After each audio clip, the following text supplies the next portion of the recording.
My name is Wong Jae-yin, metric number 261580. In my opinion, murder is a powerful word. Remediation is required for it by statute. Death must be considered illegal.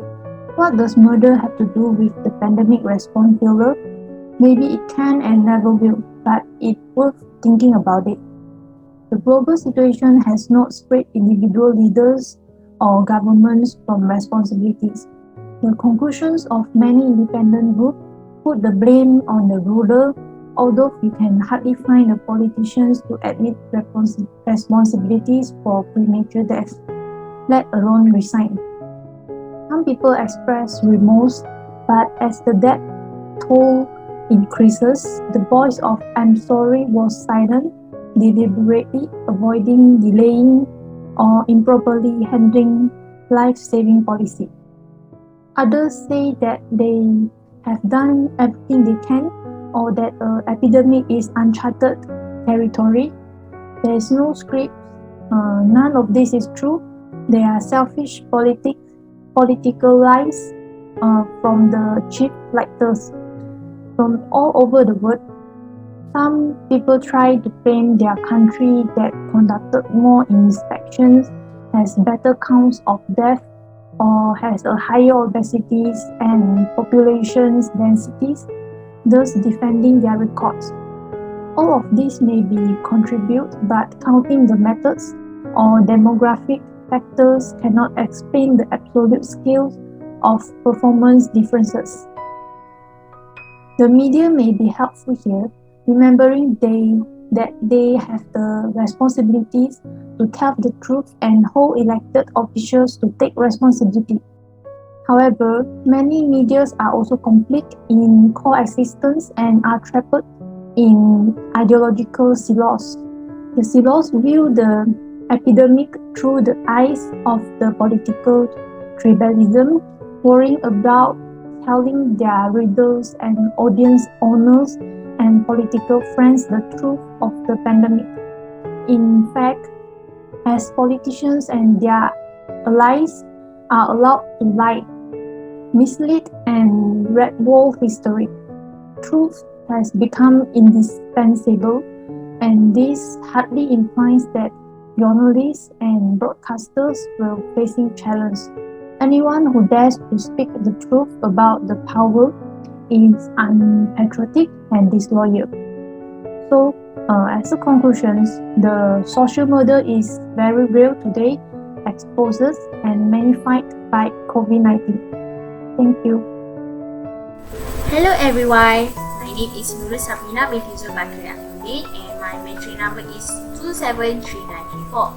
So in my humble opinion, I would say that capitalism is the root of the problem, especially during this COVID-19. I would say that it is not premeditated and irresponsible cruelty to human life. When politicians and analysts claim that they are able to tolerate tens of thousands of premature deaths in the expectation of boosting the economy. So during a crisis, making a profit out of it is something good, but it could be breaching the moral rights of people. People are struggling during pandemics with hundreds of thousands of people losing jobs, trying to make ends meet. So one clear example of how capitalism is a social murder is in the issue of the vaccines. Cooperation with the vaccines for the health of people in the world, fighting against the virus. However, capitalism will extend the pandemic. This is because some countries they are not financially feasible in buying and providing their people vaccines, where far will be left behind in the healthcare advantage during the COVID-19 crisis. This is why it seems like the utilitarian philosophy we should aim at the betterment of society holistically is not achievable. Although vaccines are developed fast and the world has seemed to find light in fighting the COVID-19, it is still a long journey for everyone thanks to capitalism, irrationality, inefficiency, and inequality. It is unfair to those in poor and newly developing countries in providing vaccines to everyone. Healthcare should be ethical and the rights for everyone. We should stand by the rationale of who needed them the most rather than who could pay the most. That's all from me. Thank you. Bismillahirrahmanirrahim. Assalamualaikum warahmatullahi wabarakatuh. And hi everyone. My name is Shahril bin Sayuti and my metric number is 261733. Okay, today I want to sharing for you all about my personal view. Okay, after nearly a year of experiencing problems, the network of problems caused by COVID-19 is larger than the direct effects of the virus itself. The education sector is the hardest hit, especially higher education institutions. Since March, many campuses, including UUM, have been closed to students.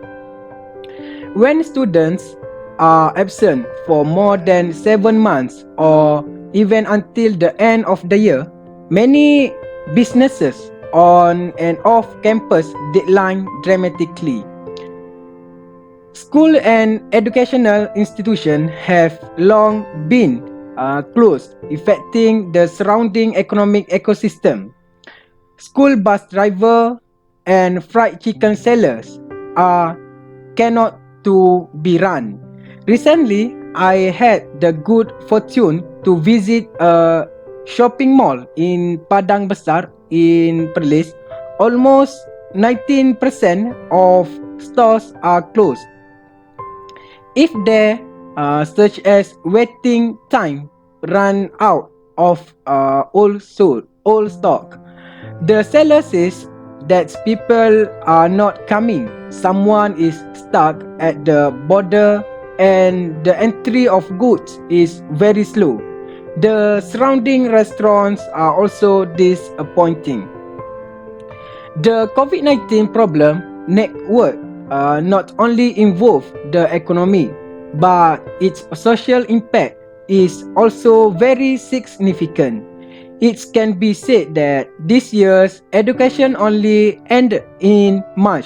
Turn it on for a while and turn it off for a while. Many parents choose to keep their children at home out of fear. There is online learning, but it cannot completely replace the face-to-face learning atmosphere with teachers and peers in the classroom. This does not include the effect of a child who has not prayed in the mosque for more than 6 months. The COVID-19 crisis also affect the chronic patients because they were afraid to go to the hospital. Recently, it was reported that Malaysian workers committed in a state of depression after not being able to return to his country to meet his family for so long. If I want to talk more about this, I think too many economic and social impacts as a result of COVID-19 are sure to change the landscape of society in the future. Hopefully, we and the government care about the small impact that there are no numbers and daily statistics such as the number of workers laid off, business closed, and so on. All of these are no daily statistic but still need to be taken seriously by all of us. That's all from me. Thank you. I'm Lim Si-Ling. My metric number is 261749. I will deliver my personal view on COVID-19 social model. The novel coronavirus pandemic has prompted us to think about capitalism in another way. This pandemic has revealed that our economic system is not only in crisis but also structurally flawed. In my opinion, the capitalism should be responsible for the COVID-19 social model. As we know, capitalism is an economic system in which a country's trade and industry are controlled by private owners for profit rather than by the government. With the white supremacy and other exploitative and exclusionary system, the richest peoples in this system are more likely to be avoided by the COVID-19. In contrast, this disease is concentrating suffering on the people near bottom of the social hierarchy. Therefore, the most to be blamed are those who benefit most from this system. For instance, those who have lovely social status such as CEO or white-collar workers, as they can work from home and avoid the pandemic. While for the blue-collar workers, waitress, driver, and so on, they are unable to work from home to mitigate the COVID-19. In this case, we can consider it as a social murder. As the COVID-19 cases are increasing day by day, the poorer citizens are struggling to live as they would rather suffer in COVID-19 than starve to death. The richest people are more easily to purchase preventive items such as a hand sanitizer, glove and mask. It was because these kind of issues can be solved with money easily.